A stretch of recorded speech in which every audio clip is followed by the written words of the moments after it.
day before you fly out, kamusta naman yung kumpiyansa ng team, and how is your chemistry so far with the short practice time that you guys have?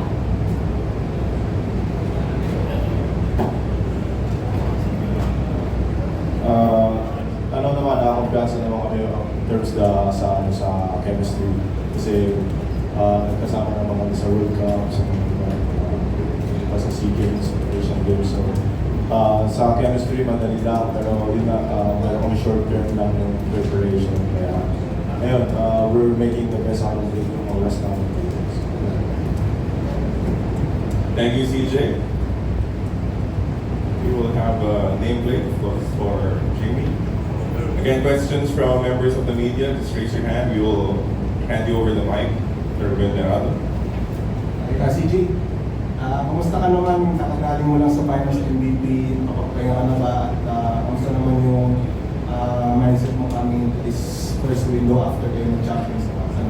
Yeah, after nung PBA, talaga change mindset agad para sa Gilas. And syempre, na-relax ng mga 2 days siguro. And syempre, dito lang tayo para sa bayan. So,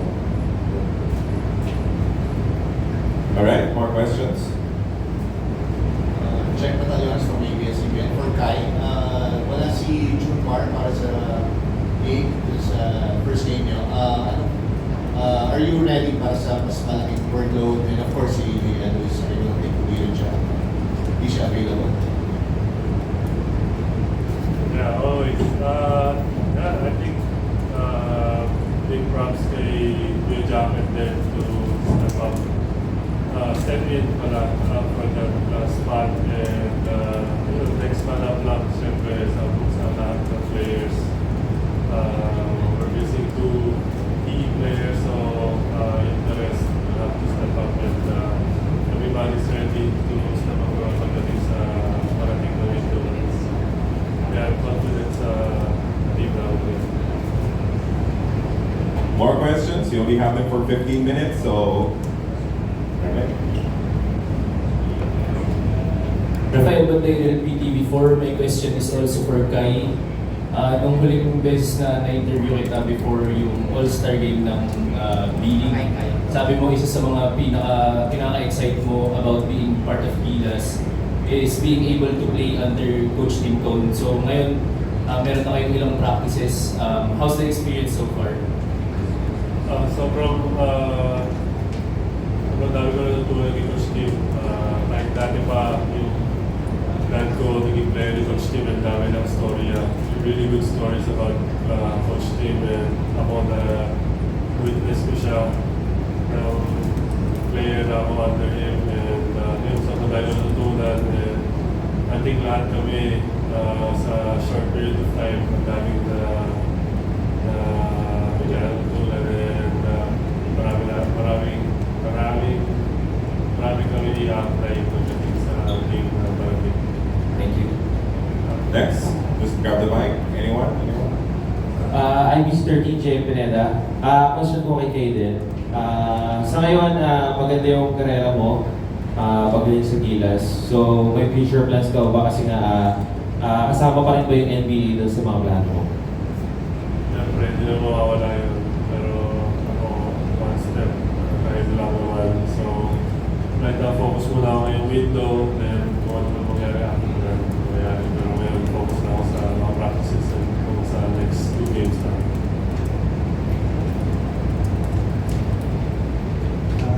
Ivan Swing, my question is for EJ and any updates on for the qualifiers in Hong Kong? Yeah, so for me, I'm going to be out of this window because of my meniscus injury, but I'm due to recover hopefully in a month or 2 and finish out my season in the B-League, and then I'll be good to go for the OQTs, but for this window, I won't be a part in terms of playing, but really blessed to have the opportunity to still be out here and support the team and just learn the system and what Coach Tim has envisioned for this squad. Thank you. Next question. Jamie, I have a question for you. You were going up against CJ in the semis of the Commissioner's Cup now, what does it feel like to have him in your team again? It's a good feeling, I guess. You know, CJ swept us, so you know, I'm not really his best friend right now. Since we're teammates again, you know, we're friends again. It's going to be good having him on my side this time. He won best or Finals MVP. He was one of the best players in the conference, if not the best player. And yeah, well, it's gonna be nice having him on this side for sure. All right, next questions. Mike there. On this side. Good afternoon, Kai. Ivan from the Philippines. Kasi in your last 2 games sa Pili, you had 18 points and 26 points. So, nakadagdag confidence sa'yo ahead of the February game. Yeah, I think so. Happy lang ako na mas ginamit na ako last 2 games ko. And ako palaki naman yung tiwala ko sa sarili ko every time na makakaw ako sa court. So, yeah, definitely nakatulong yun. Pero, yeah, I always believe in myself. So, anytime na maglalaro ko ng full confidence,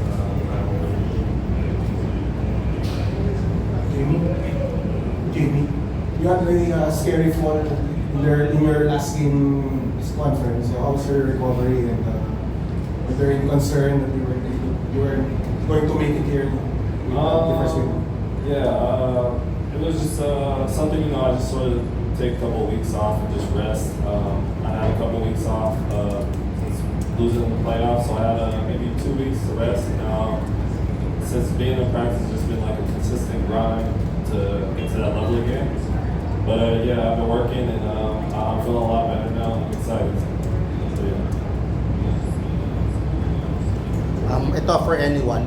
How do you feel about the plan of Coach Tim Cone na to have a permanent team for the next 3 to 4 years at kasama kayo doon sa plano niya na yun? I mean, for me personally, when Coach Tim called me and told me about the plan that he had, I was just really excited. I think, you know, it's following suit of what other teams have done in the past, and you know, making the run, and we've seen how successful that model has been. So, just really, you know, excited for what's going on. I think we got a good group of players, you know, some veterans, and also, you know, some guys that we're building for the future with. So, yeah, just really excited for what's to come. For CJ Perez, Kate from Spindle PH. Just wanna ask, before CJ, isa ka sa mga bata sa Gilas. Ngayon, isa ka na sa mga kuya nila, sa mga veterans. Can you talk about how much you've grown being part of this team?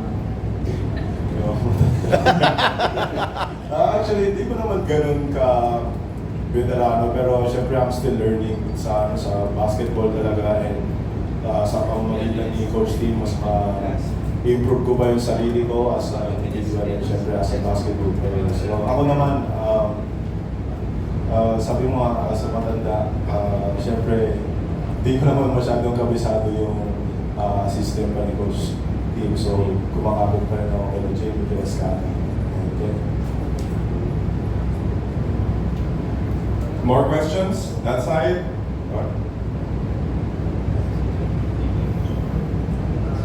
For CJ, last year yung games, ngayon, PBA Championship, tapos call up ulit sa Gilas. Speak of lucky circumstances for you, so gano'n ka thankful dun sa lahat yung sacrifices mo and yung hard work mo, nagubukan pa rin? Syempre, papasalamat pa rin ako kay Lord ko. Yung nga, natili akong healthy, syempre sobrang blessed ko na nakakabit ko yung mga ganung bagay din ngayon sa early career ko. So, ngayon, I'm just grateful na, you know, yung Gilas talaga lagi akong tinatawag every time na kailangan ko ng service. So, I'm grateful na dito ako, and I will continue na mag-serve para sa bayan. We may only have a couple of questions left for this group, so last 2 questions. For JD, you have been a part of a couple of Gilas teams, and there were roster changes, different teammates, and now there's a locking program wherein it's a permanent for 4 years. Are you ready to fully commit? And do you think this is a better approach compared to the previous programs? Yeah, 100%. I'm absolutely grateful to be in this position to represent the country. So 100% I'm in. I think what we're doing now is sort of different from the past teams we had, but I think it's headed for the right direction. We put a lot of trust in the coach Tim, and for right now he's been doing a great job, and I've been a player of his, and I know he's going to do a great job moving forward. So definitely. One last question for this group before we welcome our next group.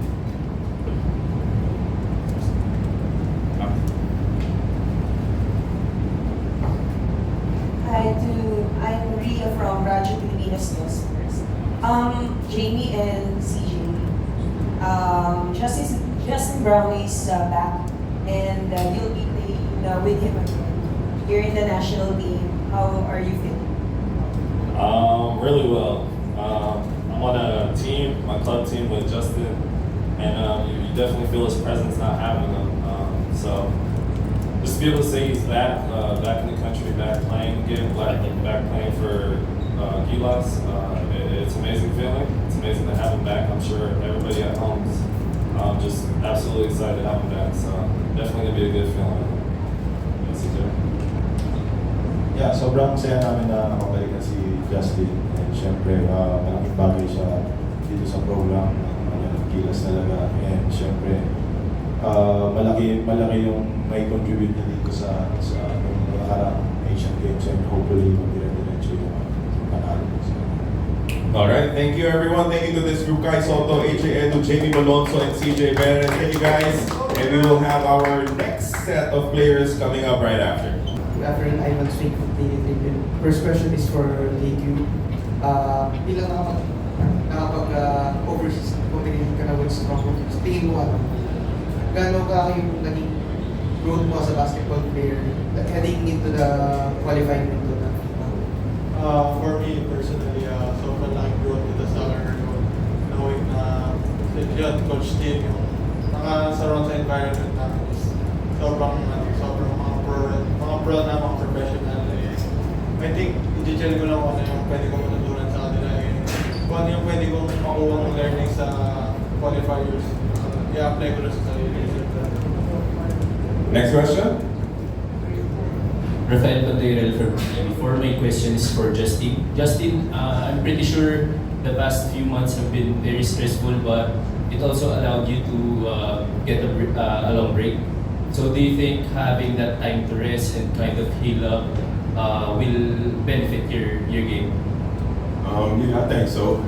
Just coming from that surgery before the Asian Games, these last few months, it definitely gave me a lot of time to heal and just keep preparing myself. I'm a little older now, so whenever I can get some rest, unfortunately it came in the way it did, but whenever I can get some rest, I'll take it.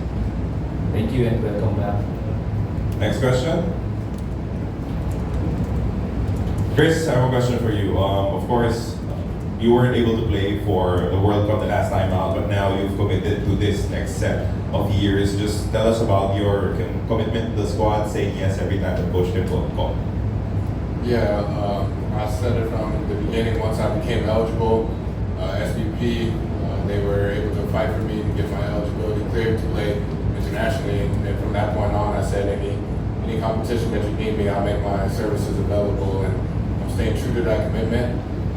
Tim Cohn gave me the call and asked me to be part of this next set of Gilas, and I told him I'm all in, especially after our Asian Games stint.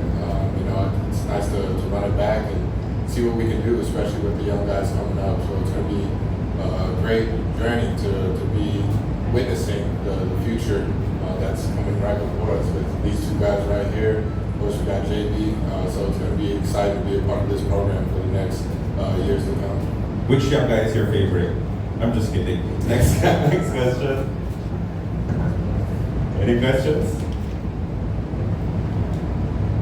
Hi, good afternoon. Question for Carl and Kevin. Kayong dalawa go back a long way, high school, sa NU, and then pag kayo sa Final Four, UAP. Now, both of you are in the seniors team of Gilas. Anong pakiramdam niyo dalawa? Sa amin, happy. Sobrang happy na dami namin challenges na pagsamahan ng high school kami. And this time naman sa Gilas, represent natin yung flag. And ayun lang, na gagawin lang namin yung best sa amin, lalo gagawin ko yung best ko para sa team na to. Same thing din, excited kasi siyempre magkalaban kami ng college ngayon, may chance kami magkampi ulit since nung high school. Knowing Kevin, yung chemistry namin as a teammate before, alam namin yung laro namin dalawa. So, masaya ako na nakasama ko ulit si Kevin for this Gilas. Hi, Karen. I'm from Now Philippines. So you're currently a free agent, so wala kang team para catch the moment. So how you staying fit despite na walang laro for the past few weeks? Sorry? How are you staying fit despite the past few weeks na walang laro? Siyempre, andyan naman yung Gilas. Yung UP naman always try to help me to still in shape para sa Gilas. And, as a pro naman, kailangan naman lagi ka na ready. So, hindi naman problema na maging in shape pa rin. Anytime kahit wala. Questions?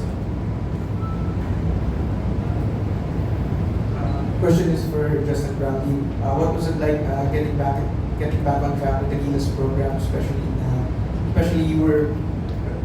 after the suspension has been lifted, working in with Team Co? Oh man, it was a huge relief. Just coming in to practice, seeing the guys, especially the young guys, they come with a lot of energy.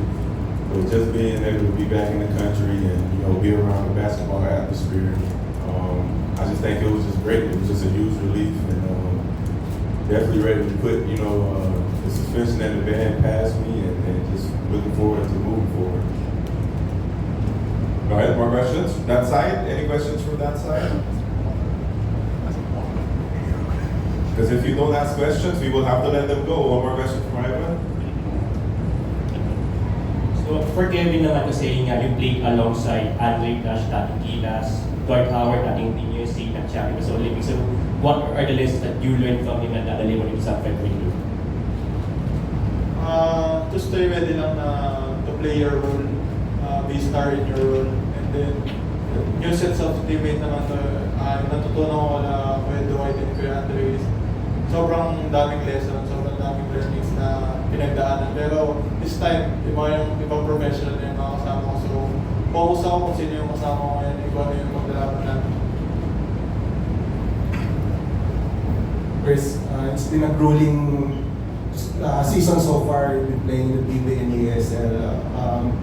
How did you keep yourself fresh for this Gilas team?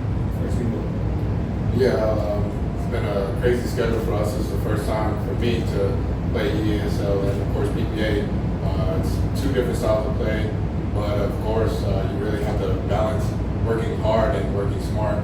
That's one thing that I really put emphasis on is working smart as well. The competitor in me always wants to work hard, always wants to get the extra reps, but you have to know how to manage your rest as well. And that's something that I've learned to manage as I got older.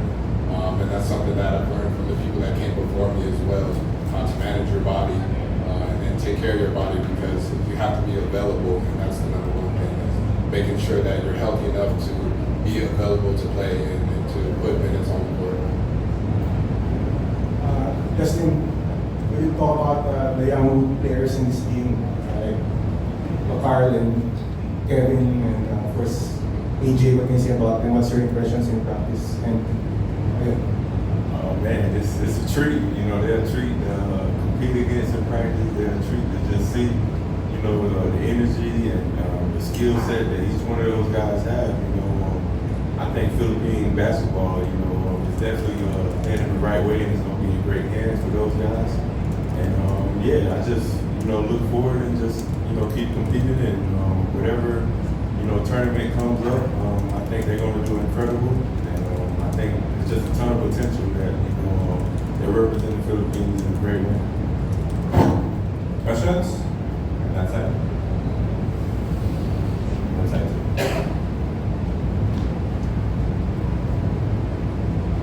Hello po, I'm Hina from Philsports. For Carl and Kevin, since kayo yung isa sa mga youngest players Gilas. Ano yung best advice na nakuha nyo from Gilas Pilipinas veterans na sa tingin nyo ma-apply nyo ngayon sa laban sa FIBA Asia? Siguro kila Kuya LA, Justin, kila Kuya Jacket. Siguro kasi alam nila yung system ni Coach Tim. Tinuturuan nila kami paano ma-execute. And yung lifestyle as a pro, paano mo alagaan yung sarili mo, yung katawan mo, paano ka mag-receive support. Yun yung mga bagay na lesson na, alam mo yun, bihira mo siya marinig kasi yung mga tao tulad yun, doon mo lang maririnig yung mga payo mo. And yun naman, yung pinakamalaking bagay na sinasabi nila sa amin is paano kami alagaan yung sarili namin and being professional kahit saan pumunta. Ayun nga, tulad nga ng sinasabi ng lahat ng veteran namin na wag namin sayang yung opportunity nila dahil di lahat ng tao may ganitong opportunity. And gawin mo lang yung role mo and kung ano yung may tutulong mo sa team, whether points, rebounds, kung ano man yan, gawin mo lang yun. Be star in your role lang. Yun yung lagi sinasabi sa akin ng mga veterans. For KQ, ito yung program kasi ni Coach Tim Cone is for 4 years. Kumbaga, are you ready to fully commit sa 4 years? And of course, alam naman natin na there were offers ng ibang are you ready to fully commit for 4 years? Every opportunity naman, tinetake advantage ko lang pwede take advantage. Yung 4 years, ready naman, ready to play to Gilas anytime. And kung anong program ni Coach Tim, kung tawagin na ng word, ready ako. And ayun nga, yung unang sinasabi ng mga teammates, mga kulas is always stay ready.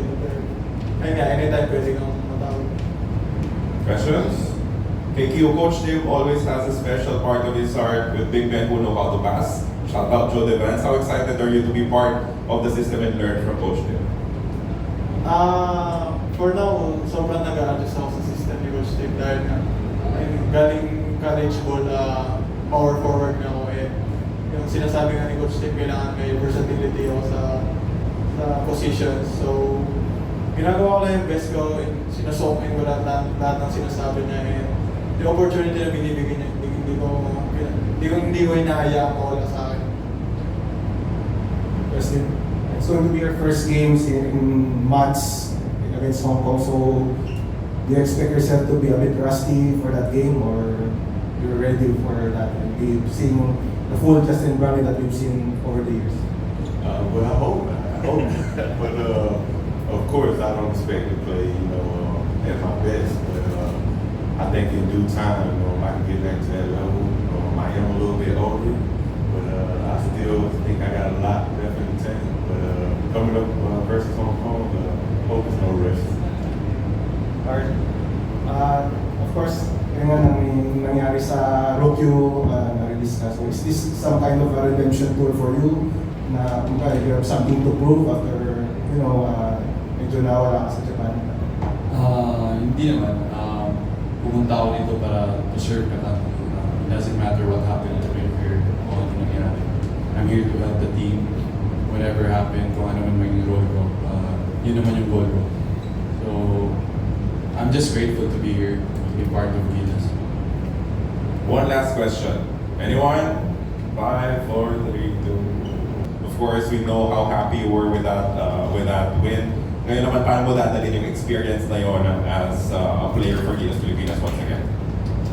Siyempre, kung ano yung natutunan ko that time at saka yung experience ko at the last conference sa Tokentex, I think I can roll it this window.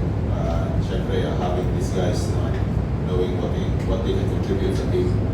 And almost half of those Asian Games players na dito sa qualifiers na to. So I think it can help manalo sa darating na. Great questions? Any questions? For Dwight. Dwight? Here. Yeah. You played for a couple of Gilas teams in the past and now there's a different roster and a more permanent one. What can you say about the current composition of this Gilas team compared to the previous rosters wherein you played for? What are the strengths? Is it faster? What are the strengths of this team? I would say the strengths is just definitely a bigger team. Everyone's good size. And there's a lot of ball movement now. It's just different, but I like it. I like how the team was. I just joined a couple days ago. A lot of them have been practicing and stuff, so I just tried to join and learn as much as I could. And it was easy because they all helped me out really.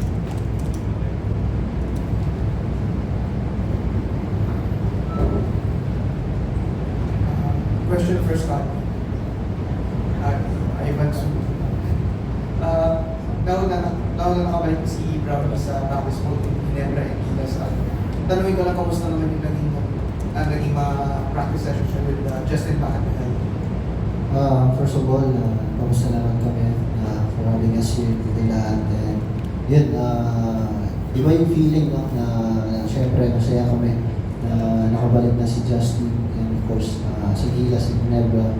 And yung papunta pa lang ako sa practice, excited na kami lahat para makita si Justin. And talagang makita mo rin talaga na hindi siya nagpapabaya sa sarili niya kasi talagang totally fit pa rin siya ng pagdating niya. So I think we're in good shape sa kanya ngayon, especially Ginebra and Gilas. Junmar, can you talk about yung decision mo to sit down itong window na to? And how do you think you can help the team kahit na hindi ka naglalaro? Nakakalungkot man kasi siyempre gusto ko maglaro sa Pilipinas. And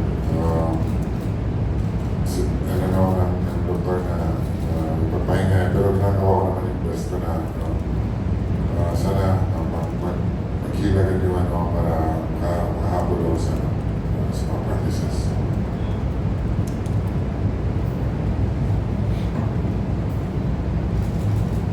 For Dwight, Dwight, at this point, you've seen 3 different styles in coaching Gilas, from Coach Tab, Coach John, and Coach Tim. Can you talk about how is this style more advantageous for the team? I think there's just different ways to play, and it's nothing against other coaches or the way they style, but we just gonna play this way, and that's what we're gonna go with, and we're gonna make it work.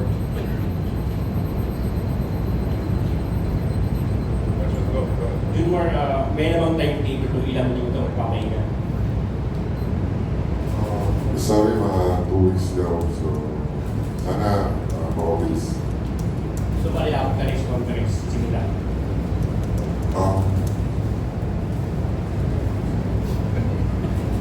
One day, hindi ka ba siguro makakabot. Kasi matagal pa naman siguro yung teams namin sa pero yun nga, sana makabilis yung team para makakabot pa siguro. Thank you. For sure kay Calvin. Calvin, tuhog ko lang sa tanong earlier na tinanong kay Dwight. Like Dwight, 3 beses ka din naging part ng different editions ng Gilas, ng Soccer World Cup ka. Ano rin pakiramdam na foundational piece ka din na next 4 years. Kumbaga, nag-invest sa yung program, yung community, yung bansa. Talk about that. Yun nga, playing to the different coaches, different style of games, different system. Tapos yung ngayon naman is way different kasi nga yung past few stint ko sa Gilas, medyo saglit lang yung training. Pero ngayon, yun nga, nag-invest yung SPP sa amin, yung Philippines sa amin para for upcoming FIBA qualifiers sa World Cup.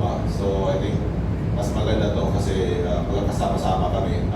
If ever merong Gilas na naman na upcoming games, so matatawag kami just like yung mga Japan boys na makakapunta agad. To Dwight and to Artsino, how do you feel na part kayo sa plan ni Coach Tim Cole for the next 3 to 4 years na permanent yung lineup, so every window kayo yung makakasama? So how do you feel about it?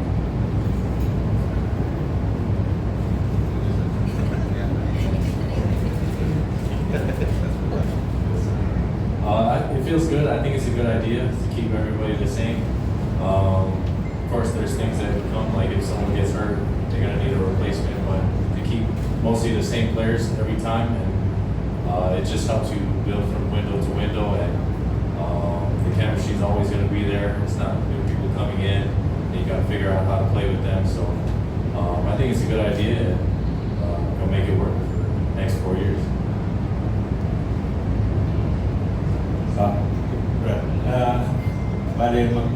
If ever, God forbid, walang mangyari on your health sa next 4 years, pwede kang magtatlong World Cup, which is unprecedented kung smooth yung tatakbo yung programa. So, that would be tatlong World Cup for you. Tapos, kapat. Pang-apat na pala, sorry. Hindi nga natin. Pero pag nangyari yun, syempre, sa karangalan, di ba? Basta masaya ako na nandito ako sa Gilas. Tatawagin ako dito na sa... And sana makabot ako doon.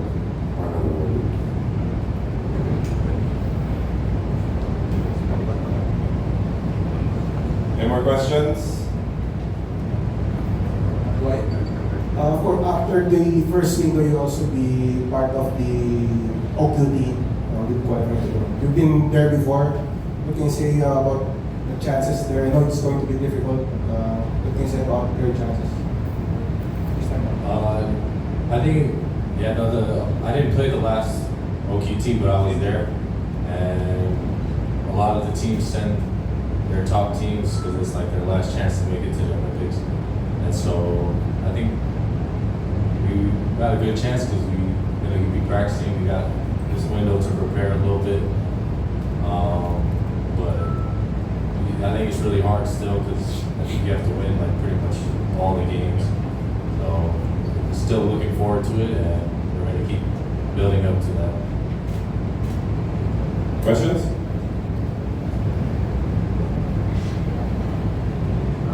For Junior, kamusta naman yung pag-mentor mo sa mga ibang bigs na Gilas, like sila Kai, sila KQ, even na hindi ka naman makakalaro for this window? Maganda naman yung for sure maganda naman yung itatakbo ng Gilas kasi hindi na rin mga bata yung sila Kai kasi sobrang exposed na sila sa international games. Kaya na nila makipagsabayan sa international. So, confident ako na maganda yung lalaro nila sa darating na mga games. Thank you. Thank you.